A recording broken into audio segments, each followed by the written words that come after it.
नमस्कार आप सभी को, मैं कोमल जांगड़ा स्वागत करती हूं आपका।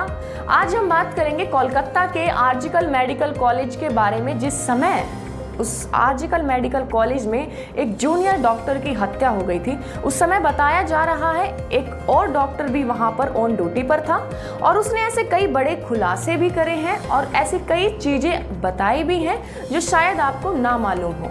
तो आइए चलते हैं, जानते हैं किस तरीके से उन्होंने अपनी बात को रखा और बताया कि उस हॉस्पिटल में उस रात को क्या हुआ। बाहर जाने के बाद 11:45 को करके अप्रॉक्स टाइम एक ग्रुप मैसेज आया, एक रात में एक इंसिडेंट हुआ, एक लड़की को मौत हो चुका है। चेस डिपार्टमेंट में जो हुआ, एक लड़की को मौत हुआ और शायद मर्डर है और रेप भी हो सकते हैं। 10 AM में, मतलब 10 AM 10 मिनट्स में उसका इंफॉर्मेशन हुआ, जो डेथ रिपोर्टिंग, और इसका जो डेथ सर्टिफिकेट इशू हुआ वो 12:44 PM में। अब ये 3 घंटा का जो गैप है, 2-3 घंटा का जो गैप है, ये तो एक्सप्लेनेशन नहीं है। क्योंकि एक्सप्लेनेशन क्यों नहीं है, देखिए उतना टाइम क्या कर रहा था। अभी हम लोगों का जो क्वेश्चन है, जो 11 फीट है, 11 फुट में कोई फुटप्रिंट नहीं है, इसका क्या गारंटी है। मैंने ड्यूटी करके इधर गया, मेरे पास कोई इन्फॉर्मेशन नहीं आया और जो बाहर का डॉक्टर उनको पता चल गया और वो क्राइम सीन पहुंच चुका है। ये जो चीज है ना, ये चीज थोड़ा कंट्रोवर्शियल नहीं, पूरा का झूठा लग रहा है। इसलिए लग रहा है जो एविडेंस भी टेम्पर हुआ। जिस दिन यहाँ पे डॉक्टर का रेप एंड मर्डर हुआ था, उस वक्त आप यही इमरजेंसी डिपार्टमेंट में ही थे। क्या हुआ था उस दिन एक्चुअली? देखिए, मेरा ड्यूटी था वो 8 PM से अगले दिन 8 AM तक। उस टाइम में कुछ भी नहीं हुआ, हम लोग किसी को कुछ पता नहीं था, क्योंकि इमरजेंसी में बहुत सारा पेशेंट था, हम लोग उसमें बिजी थे। और 8 AM के बाद मेरे जो हैंड ओवर आया डॉक्टर पॉली समद्दर मैडम, उसको हैंड ओवर देके हम लोग कॉलीग चाय पी के, मैंने 9 AM तक उधर थे। 9 AM के बाद हम घर चला गया। घर जाने के बाद 11:45 को करके अप्रॉक्स टाइम एक ग्रुप मैसेज आया, एक रात में एक इंसिडेंट हुआ, एक लड़की को मौत हो चुका है। तो तब भी मैंने मैडम को कॉल किया और इधर उधर कॉल घुमाया। तो मेरे को जो पता चला, तो पता चलने के बाद मेरा पता चला जो चेस डिपार्टमेंट में जो हुआ, एक लड़की को मौत हुआ और शायद मर्डर है और रेप भी हो सकते। तो अभी क्या हुआ, मैडम जो मेरे को बोला था जो उसको चेस डिपार्टमेंट का जो HOD है डॉक्टर अरुणाभ दत्त चौधरी, उन्होंने मैडम को आके वो 10 AM के बाद बोला था, देखिए मेरा डिपार्टमेंट का एक PGT का डेथ हो चुका है, आप मेरे साथ चलिए और ये डेथ कंफर्म किया और इसके बाद क्या फॉर्मेलिटी हुआ वो दिखाएंगे, करिए। तो देखिए कोई भी पेशेंट एडमिट नहीं है, वो तो ऑन ड्यूटी पे थे, सो वो एडमिट नहीं थे। तो इसलिए उसका जो डेथ कंफर्म करने का जो आदेश है, जो स्टैंडर्ड ऑपरेटिंग प्रोसीडियर है, वो इमरजेंसी मेडिकल ऑफिसर के पास है। तो स्टैंडर्ड ऑपरेटिंग प्रोसीडियर के हिसाब से वो लड़की को बॉडी इमरजेंसी में लेके आना चाहिए। लेकिन ये तो एक सेंसिटिव केस है, एक लेडी डॉक्टर का उसी ड्यूटी हॉल में मौत हो चुका है। तो मैडम उसको मैडम जाके देखा, जी बॉडी ठीक है, कोई बात नहीं, हम देख लेंगे। तो उसके बाद जब उन्होंने जाके देखा, जो भी देखा है, उनको HOD को बोला, जो देखिए आप लोग भी प्रोफेसर है, हम भी डॉक्टर है, आपको भी एक्सपीरियंस है, डेथ आप लोग डिक्लेयर किया, हम भी कर रहे हैं, आप एक काम कीजिए, उनके घर वाले को फोन कीजिए और आधार कार्ड लेके आइए, मेरे इमरजेंसी में लेके आइए, इमरजेंसी में एक टिकट करना पड़ेगा। उसके बाद आधार कार्ड के हम लोग डेथ सर्टिफिकेट इशू करेंगे। उसके बाद पोस्टमार्टम रूम में जाएंगे time and cause of death जानने के लिए।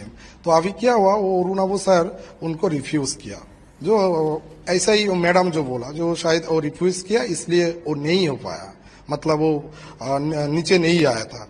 तो अभी कोलकाता पुलिस, टाला पुलिस का जो रिपोर्टिंग है 10 AM में, मतलब 10 AM 10 मिनट्स में उसका इंफॉर्मेशन हुआ, जो डेथ रिपोर्टिंग, और इसका जो डेथ सर्टिफिकेट इशू हुआ वो 12:44 PM में। अब ये जो 3 घंटा का गैप है, इसीलिए हुआ, जो उधर से कोई नहीं आया, ब्रॉड डेथ कस्टोडियन होना चाहिए, जो साइन करेंगे, आधार कार्ड देंगे, उसके बाद ही डेथ सर्टिफिकेट इशू होगा। तो मैडम मेरे को बोला था, देखिए वो लोग रिफ्यूज किया, लेकिन रिफ्यूज नहीं करना चाहिए मेरे हिसाब से, क्योंकि वो जो डेथ हुआ उस डिपार्टमेंट का हुआ, डिपार्टमेंट का कोई HOD, कोई दूसरा कोई प्रोफेसर और कोई भी, और अगर नहीं होगा तो हॉस्पिटल एडमिनिस्ट्रेशन को, जो भी है एडमिनिस्ट्रेटर, उनको उसको कस्टोडियन होना चाहिए था, क्योंकि उसका मम्मी और पापा जब आएगा वो तो देर हो जाएगा ना, तो वो लोग नहीं किया। अब ये 3 घंटा का जो गैप है, 2-3 घंटा का जो गैप है, ये तो एक्सप्लेनेशन नहीं है। क्योंकि एक्सप्लेनेशन क्यों नहीं है, देखिए उतना टाइम क्या कर रहा था। जो मेरा जो कंफ्यूजन है, और जो डॉक्टर लोग अभी आंदोलन कर रहा है, जो लाल बाजार के सामने जो धरना दे रहा है, इसीलिए देखिए उस 3 घंटा में वो लोग क्या किया, इसलिए कंफ्यूजन है। उसके बाद कुछ वायरल वीडियो न्यूज में आया था, उस वायरल वीडियो में दिखा रही थे जो सेमिनार रूम में जो बॉडी मिला था, तो उसका वो मैडम डीसी सेंट्रल मैडम बोल रहा था जो कॉर्डन ऑफ किया 40 फीट में 51 फीट का लंबाई में। तो अभी हम लोगों का जो क्वेश्चन है, जो 11 फीट है, 11 फुट में कोई फुटप्रिंट नहीं है, इसका क्या गारंटी है। और वो एंट्री एग्जिट 1 हो और 2 हो, क्रिमिनल तो उसमें जा सकते। और अगर वो 11 फुट में जो लोग रह रहे थे, उनका जाने का क्या मकसद है। उनमें दिखाई दे रहा है बहुत सारा डॉक्टर है, जो भी फॉरेंसिक का है, एक एडवोकेट है, एक data entry operator of national medical college जो प्रिंसिपल का, एक्स प्रिंसिपल का पीए थे। क्यों, उसका क्या काम था, डेटा एंट्री। तो नेशनल मेडिकल कॉलेज में पोस्टेड, इधर बोल रहा है वो एक प्रिंसिपल का पीए, जो भी है पीए है, तो क्राइम सीन में किया है। और उधर कोलकाता पुलिस खड़े थे, तो एक क्राइम सीन हुआ। जब क्राइम सीन कॉर्डन ऑफ कर दिए गए, वो तो कोलकाता पुलिस के अंडर है अभी। तो अभी उधर इस लोग कैसे जाएंगे। प्रिंसिपल का एक एडवोकेट है, उसका क्या काम है, उधर कोई काम नहीं है। इनका दूर दूर तक कोई रिलेशन नहीं है। और जो डॉक्टर है, कोई डॉक्टर बर्धमान मेडिकल कॉलेज का, कोई वो मालदा और आदर्श मेडिकल कॉलेज का, उसको कैसे इन्फॉर्मेशन पता चला। देखिए मैंने ड्यूटी करके इधर गया, मेरे पास कोई इन्फॉर्मेशन नहीं आया, और जो बाहर का डॉक्टर उनको पता चल गया और वो क्राइम सीन पहुंच चुका है। ये जो चीज है ना, ये चीज थोड़ा कंट्रोवर्शियल नहीं, पूरा का झूठा लग रहा है। इसलिए लग रहा है जो एविडेंस भी टेम्पर हुआ। और वो जो 51 फुट का 40 फीट का जो थियोरी दिखा रही है, अब कैसे बोल सकते हो क्राइम 11 फुट पे नहीं हुआ, और कोई फुटप्रिंट बाहर में भी नहीं हुआ, और प्लेस ऑफ ऑकरेंस ऐसे ही हुआ, उधर ही हुआ। ऐसा भी तो हो सकते। देखिए कोई भी मर्डर होता है तो बॉडी मर्डर एक जगह पे होता है, डंपिंग अगले जगह पे हो सकते। तो अभी हम लोग वो कोलकाता पुलिस जाके वो 15-20 मिनट में उसको पता चल गया 40 फुट में क्राइम हो गया है। ये तो पूरा का पूरा ही एक हास्यकर चीज है। मतलब इनका कोई वैलिड ग्राउंड ही नहीं है। अच्छा, जैसे कि जो डॉक्टर थी वो नाइट ड्यूटी में उस दिन थी, सीनियर वो ही थी। तो हॉस्पिटल्स में तो ऐसा होता है ना कि जूनियर्स उनके अंडर में हो, या पेशेंट के बारे में सीनियर्स के पास जाके बार बार पूछा जाता है, या फिर चेकअप के लिए, या एक्सवाइजेड काफी काम होते हैं। लेकिन 3 बजे से लेकर 9 बजे तक क्या एक बार भी किसी ने डोर नॉक नहीं किया, या फिर ये जानने की कोशिश नहीं की कि ये डॉक्टर मैम है कहाँ इतनी देर। देखिए ये भी एक कंफ्यूजन का बात है। उसी जो देखिए एक मेडिकल कॉलेज है, प्राइमरी हेल्थ सेंटर नहीं, एक डायनामिक डिपार्टमेंट है।